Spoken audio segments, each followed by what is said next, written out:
বন্ধু সে নয় যে পরের কথায় তোমাকে সন্দেহ করবে, অবিশ্বাস করবে, তোমার সাথে খারাপ ব্যবহার করবে। বন্ধুত্ব এমনই একটা জিনিস যে বন্ধুত্বটা বন্ধুত্বই। কেউ বাজে কথা বললেও সেই প্রিয় বন্ধুটার নামে যদি কেউ খারাপ কথাও বলে, সে যেন তৎক্ষণাৎ প্রোটেক্ট করে, তৎক্ষণাৎ তার সাপোর্টে কথা বলে। অনেক সময় এরকম অনেক বন্ধুত্ব হয়, বিশেষ করে ছেলেদের মধ্যেই বন্ধুত্বটা দেখা যায় যে একটা ছেলে যদি অন্যায় করে তো সে যদি মারও খায় তো তার প্রিয় বন্ধুটা কিন্তু তাকে যতটা পারে তাকে সাপোর্ট করে যায়, তার হয়ে কথা বলে, তার হয়ে মারও খেয়ে যায়। বন্ধু শত্রুকে মানে শত্রু বলেই মনে করে। এবং বন্ধুর যদি কোনো জায়গাতে কোনো খারাপ সিচুয়েশন হয়, কেউ মারধর করে, তো বন্ধুদের একটা দল চলে যায় সেই বন্ধুদেরকে সাহায্য করতে, যেটা কিন্তু মেয়েদের মধ্যে একদমই দেখা যায় না। মেয়েদের মধ্যে সবসময়তেই একটা জিনিস থাকে যে ছেলেদের মতো, এটা আমি শিওর বলতে পারবো যে ছেলেদের যে গভীর বন্ধুত্বটা না, সেই বন্ধুত্বটাই আসল বন্ধুত্ব, যার মধ্যে কিন্তু কোনো টাকা পয়সা আসে না, যার মধ্যে কোনো ভেদ আসে না, যার মধ্যে জাতপাত আসে না, যার মধ্যে ধর্ম আসে না। তো একে অপরের জন্য লড়ে যাওয়া, একে অপরের জন্য পাশে থাকা, প্রোটেক্ট করা, সব কিছুতে। এমনকি এক বন্ধু তার আরেক বন্ধুর বাড়ির লোকের সাথেও এমন রিলেশন রেখে দেয় যে তার বন্ধু মানে যে বন্ধু হয়তো মিথ্যে কথা বলে কোথাও ঘুরতে যাচ্ছে, তো তখন আরেকটা বন্ধুকে ফোন করলে সে সেই মিথ্যে কথাটাই বলে, মানে বন্ধুকে বাঁচাবার জন্য তারা নিজের সর্বস্ব দেওয়াতে পারে। এরকম বন্ধুত্ব কিন্তু ছেলেদের মধ্যেই দেখা যায়, মেয়েদের মধ্যে দেখা যায় না। মেয়েদের মধ্যে বন্ধুত্বটা হচ্ছে ওই কিছুটা স্বার্থের, আর কিছুটা বন্ধুত্ব, কিছুটা তার মধ্যে একটা রেশারেশি থাকে। তার মধ্যে কারোর যদি ভালো বিয়ে হয় তাহলে তার একটা মানে মাটিতে পাই পড়ে না।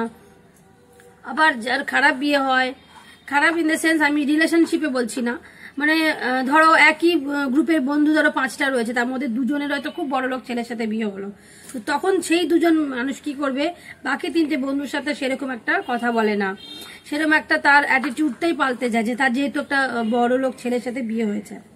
আর বাকি 3 জনের অবস্থা তো সেম সেম যেরকম সবার হয়। তো এরকম ব্যাপারটা আসছে।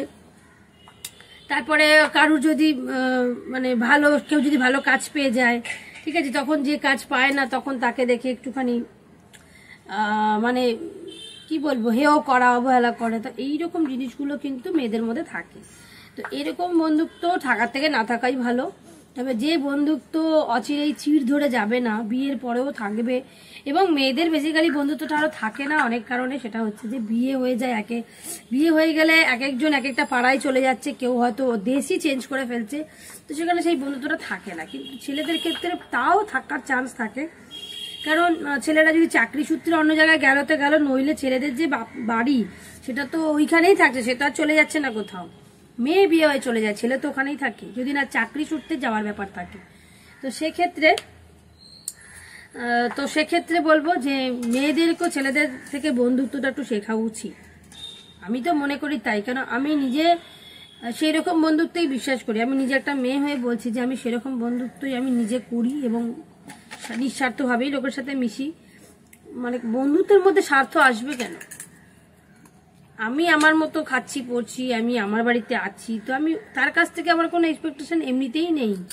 হ্যাঁ, এক্সপেকটেশন একটাই আছে, ভালো ব্যবহার, বন্ধুত্ব। মাঝে মাঝে মন খারাপ হলে একটু মনের কথাটা খুলে বলা যাবে, কোথাও একটু কেনাকাটি করতে গেলে চল একসাথে যাব।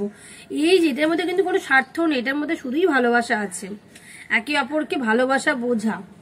তো আমার মনে হয় 1000 ঘন্টা বন্ধু হওয়ার চেয়ে 10-15টা বন্ধু হওয়ার থেকে 2টো বন্ধু রাখো, কিন্তু লাইফ টাইম রাখো, যেটার সাথে তুমি লাইফের শেষ সময় পর্যন্ত তুমি তাকে মনের কথা বলতে পারো, এবং সেটা নিঃসংকোচে বলতে পারো যে সেই কথাটা আর 5 কান হবে না, শুধু সেই জানবে আর তুমি জানবে।